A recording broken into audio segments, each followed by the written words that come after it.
So we are kind of after this virus stuff, when everyone was at home. Yeah.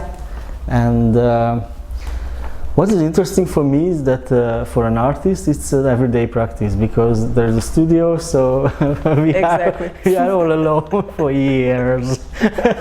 If you don't have an exhibition or people just surrounding you or stuff like that. But actually, did you feel anything changed in the past year?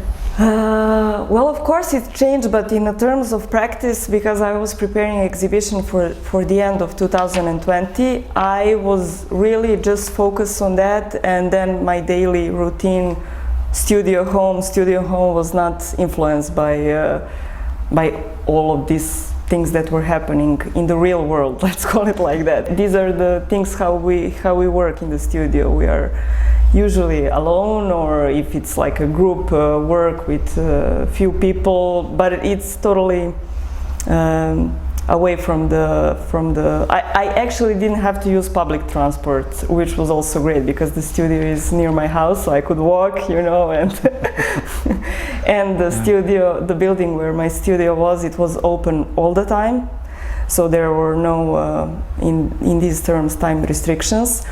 But in Belgrade we had this quite rigid closing of, you know, you need to stay in-house. So we had these weekends where we would need to be in the house. We could not go out. And so these were really strict, and then it kind of changed. I think that now it's even more open here than it's in most of the Europe countries. But I was working, actually. I think that really helped me, because I had like a purpose to prepare exhibition, and then that was in a way helping to deal with the situation. Yeah. Once I saw an interesting exhibition, it was near Paris, and the title was that when the artist works, actually. Me personally, I feel a lot of inherit from my leisure time. I mean, when I just walk in the park or just ride a bike or something, stuff like that. And when I ask someone, usually the people say that, okay, yeah, I could work when I'm in a bus or I'm in a museum seeing each other's work. But this was quite dramatically closed and stopped. Yeah, the thing is that for my works, when I usually go through my photo diary, let's call them like that, because wherever I travel or go, and I had the opportunity to travel a lot because of exhibitions or some residencies or with my U10 collective.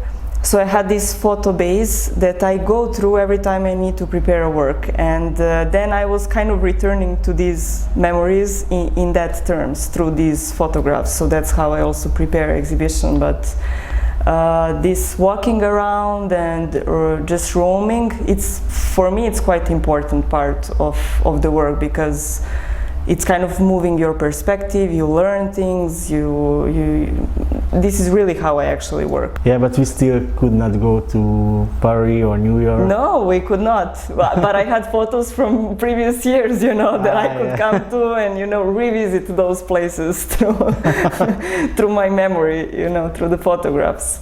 Well, in this term it's even better, because I also have tons of pictures at home. which I never seen because it's on the computer, so why should I open it? And now that's a good opportunity to start I actually did like a really nice numbering of all of my photographs because I use analog camera and then I scan the photographs, so I kind of did order in because I had time for that. That was kind of a positive thing. Yeah, I also like analog and I did that, but I just stopped. Well, imagine this cameras or for analog, it costs. It's too expensive, it's too expensive. That's true. But well, usually I think our habit is also changing with this digital stuff because you have endless possibilities. Just click, click, click, click. Even when I came here, I saw something interesting. Okay, just make a photo with the telephone. But that's really not an artistic approach. It's just for documenting stuff. Yes, I mean somebody also uses it in a very good way, both digital camera or analog. But for me, it's much easier to do with analog because I like these restrictions that camera has. 3 options. With the light, with the shutter speed, and so I like the how the photograph looks at the end. I just wonder, why don't you use more the photograph? I mean, as a background maybe, or I don't know, for a part of a sculpture. Well, I use photograph a lot. I had, for my first exhibition, it was like exhibition of sculptures, photograph and drawings. So it's, for me, it's like a parallel activity for all 3 mediums. But at the really beginning, and I was still at the faculty, I did combine photograph with sculpture, and these were like smaller pieces where I really made that you ask. But then during the years I kind of separated them. So if I have exhibition of photograph, it's just exhibition of photographs. Now I had these sculptures and drawings, but it really depends. It depends on the topic, on the space where I exhibit, on what is at the point interesting to me to explore in this material. So yeah, it's something that I did, but I kind of stopped. So maybe I connect it again somewhere in the future. We need to talk about the forest series because this is my favorite. Sorry, this is a. I have 3 forests. You need to tell me which one do you think about. Well, you were exhibited in AQB gallery. Okay. I thought you were thinking about that one. Yeah, it's the one that I also like because it gives a perspective. Yeah, and for me, it seemed that it is part of the space. So it's also not two-dimensional. Yeah, I have to look at this one actually. This is not the forest, I know, but kind of similar. Yeah. Actually, how did you made the forest? That forest from the 3, so 3-dimensional. Actually, the photograph that I use it's from Durmitor, which is a beautiful mountain in Montenegro, and it's a forest there that I photographed with this also analog camera, but that is making like panorama photographs. So I had this wide angle, and I get to picture this depth of the forest where I had the front ones and the one that are in the back.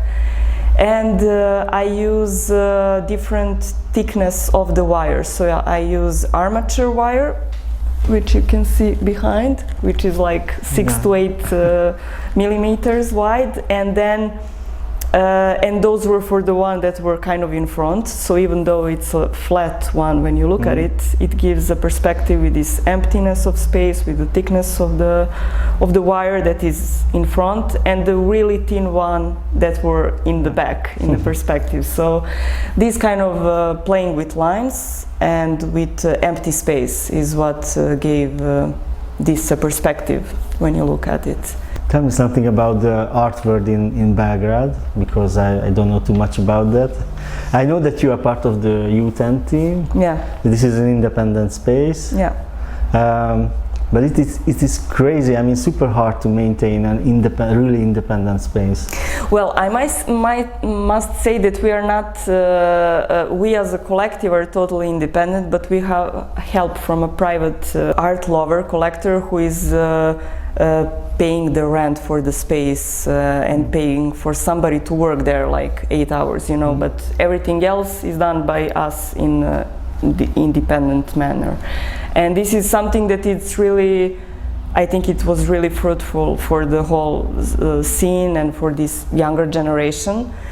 And when we started that, it was 2012, and it was really meaningful for the people that just finished faculty, because we first exhibited ourselves. It was supposed to be a short-term project. But from that year, I mean, many places open, independent or private. Some of them were closed after a few years because it's difficult to maintain something without a proper support. And some of them, there are many, for example, private galleries opening, so it's maybe something opening with the market, but it's really slow. On the other hand, there are many great artists, there are many great initiatives, but it should be more. More place for this, more. It would be great that we have some art magazines, you know, these kind of things to start and for government to support more, you know, because there is not enough money to support all of those things that are happening. These are just some small problems, not to speak about studios, that, you know, artists need studios, and that's really something that, yeah, nobody understands.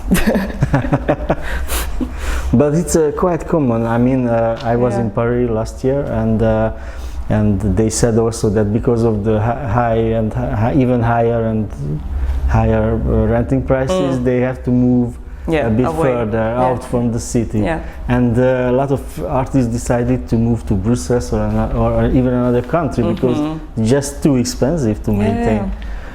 So it's I mean, super hard in every country.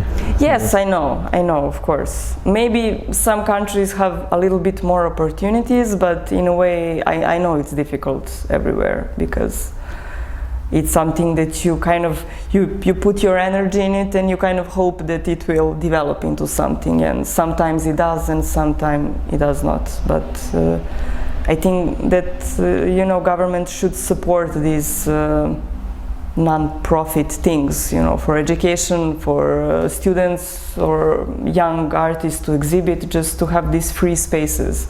When I came here, I told an art lover that I come to Belgrade, to Serbia, and he told me that, okay, didn't know that it exists, okay, it was a joke, but sometimes this Balkan region is a kind of out of the map. Maybe, or this is maybe too hard, but no, I mean, it is. When you go through these painting, drawing books about contemporary art, you will not find that many artists from this region. I mean, you will find from these huge centers, as you say, London, Paris, New York. And also, I showed you a book, and in that book, it was stated that a lot of people should go to London, to US, to anywhere else, to make a living, to have some money and stuff like that. So I mean, it's quite common in all of our countries. Even for Hungary, is the same. A lot of people went out to work in a restaurant in London. So it's quite common. It is like that. I mean, it's I think 30% of my colleagues from the faculty went somewhere to just to live a better life in terms of finding a job or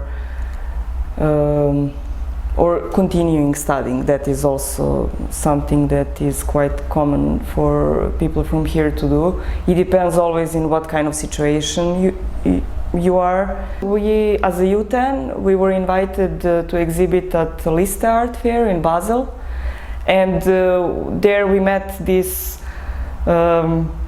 amazed people, like, oh, you are from, you know, that from Serbia. Oh, that, I mean, they were positively surprised that they see somebody from there, you know. So it was kind of like welcoming, you know. But it was really invitation for us. We were not paying the place, so there were not Serbian galleries there because it's very expensive to pay that. So in these kind of places you will not find that many people from this region because it's expensive to do that, and not many galleries can afford that, of course. Maybe that's changing now, but back in 2015 it was, for example, in this city in Basel in Switzerland, it was really welcoming, you know, and then we were invited actually at art market in Budapest because there was a director there.